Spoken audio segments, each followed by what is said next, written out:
This month, US President Joe Biden will host an important virtual forum in Washington called the Summit of Democracy. Promotion of democracy has been a fixture of US foreign policy for more than a century.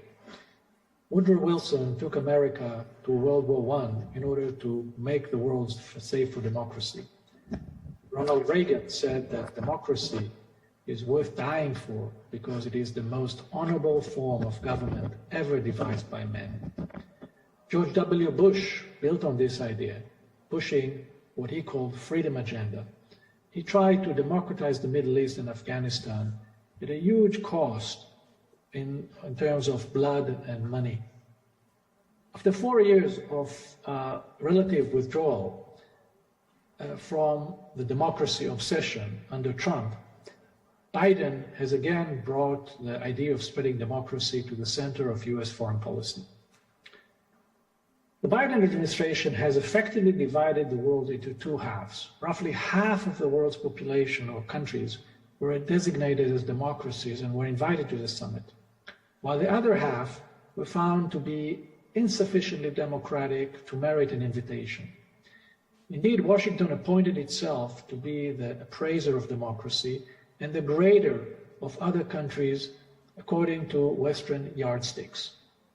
So, for example, Turkey, Hungary, Singapore, Serbia, and other countries where democratic elections are held regularly were not invited.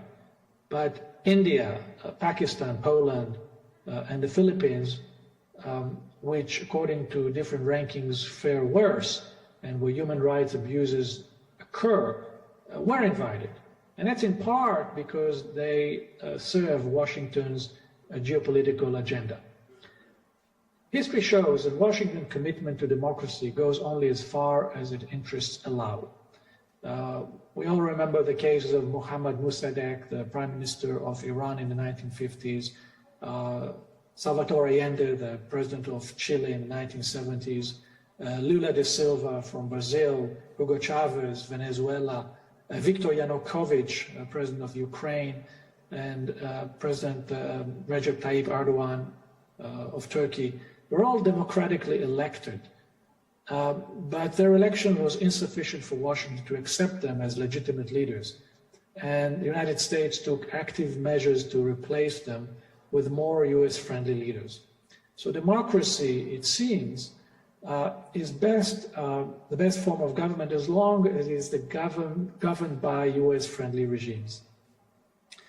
We're living in an era of great changes in the international system. Many of our conventions, including the superiority of the democratic system, are being tested now. The Greek philosopher Aristotle used the term telos as a way to inquire into the grand objective of everything in nature. So, for example, the telos of a seed is to grow a tree. The telos of a state is first and foremost to defend its people from external enemies, but also from each other, and to enable the conditions for a society to function, giving individuals not only the basic conditions to survive, but also the opportunity to thrive and elevate themselves and fulfill their dreams.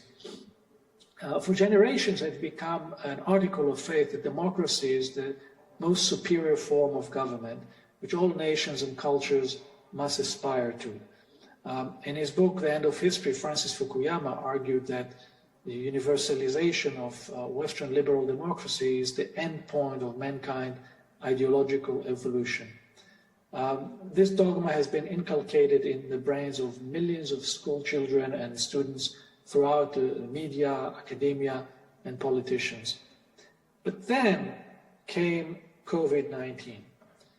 The current pandemic that we are facing is a unique event in human history. It is not the first time that countries are called to deal with disruptive events. Wars, natural disasters, terrorism have always been part of the human experience. But COVID-19 is the first time since the establishment of the nation state that all the countries in the world are facing the exact same challenge at the exact same time. Each and every one has to deal with the exact same opponent, a tiny virus, at the exact same time. Each country adopted a different strategy to deal with the challenge based on its culture, national character, political system, economic conditions, etc. Some, like China, for example, opted for zero infection policy. Others completely opened their economies and borders, while others have hybridized and zigzagged between the two approaches. Some impose limits on government, force vaccination and mandate masks, others not. All of this enables us to do something we could not have done until now, to compare how different societies and forms of government cope with a similar situation. We can also measure with empirical data the impact of our policies. How many got sick? How many died? What was the impact on growth, on household debt, on mental health, on the level of social cohesion? These are all measurable items. Now, if one is to judge by the axiom that the role of government is to protect its people, the evidence is that liberal democracies have been ineffective in protecting their people. Democracies were among the worst performers in dealing with the pandemic. Of the top 100 countries with the highest death rate per 1 million people, 85 are the very same democracies that Joe Biden invited to the Summit of Democracies. Of the more than 5 million people who died from COVID-19, more than 80% lived in democracies. Not only did democracies fail to defend their people, in the name of democracy and freedom, they left their borders open, importing the virus. So they valued conditions of international travel more highly than protecting their population. Now, of course, COVID-19 performance is only one metric to judge the efficacy of democracy. There are many others which one can look at, but none is as empirical and comparative. Democracy may be a better system in ensuring people's right of expression, organization, and other elements of life, which can contribute to happiness. But when it comes to ensuring life itself, it left much to be desired. Of course, we can test other variables like drug addiction, crime, homelessness, depression, suicide, incarceration, etc. But if we look at the COVID stress test, this should give us all a pause. We are indeed in this beauty contest. Let's develop matrix and mechanism to compare state performance rather than falling into the simplistic binary choices between democracy and authoritarianism. Instead of going to Washington to a summit to test again a set of matrix dictated by the West, let's join in a summit to define a new set of human development matrix like happiness, opportunity, optimism about the future, and test against them. We must accept that just like democracy comes in various shades of gray, so does authoritarianism. Not all democracies work for their people, and not all authoritarian regimes fail their people. We must also accept that there is no one-size-fits-all form of government. Each society is best suited to determine its best form of government based on its own unique culture, history, values, understanding of the role of individual in society. And who is there to decide? Well, the people, not the empire de jure.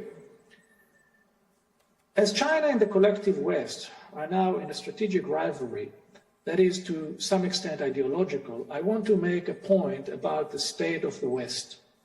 America is not only a country, it's an idea. The American idea, which developed in the middle of the 19th century, comprised of three elements.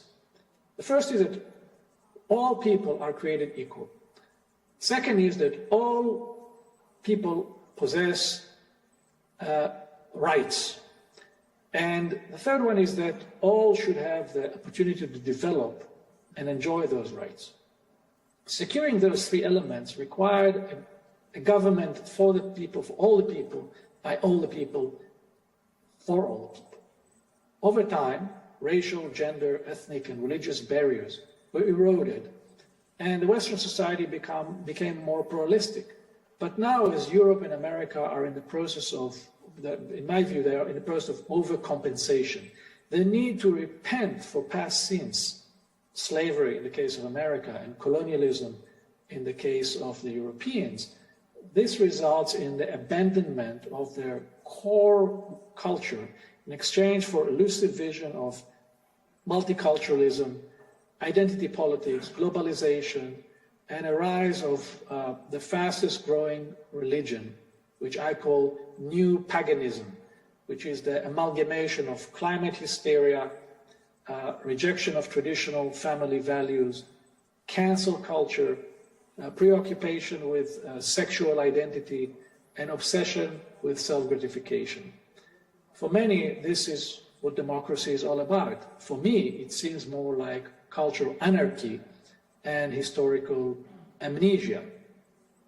At the same time, while Western democracy is confused and in search of a way, non-democratic countries increasingly realize that instead of emulating the mistakes of the West, they must craft their own style of representative government, one that suits them, not the people in Brussels or in Washington.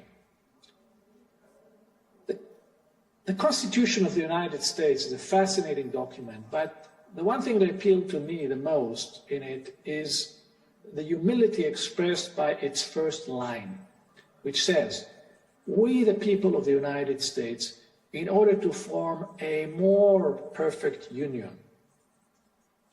By using the term "a more perfect union" rather than "perfect union," the Constitution acknowledges that democracy does not lend itself to perfection. It has an inherent capacity to improve and self-correct, but it can never reach perfection. All one can do and should do is to strive for improvement. And that is true for democracies, but it is no less true for all other forms of government. Thank you.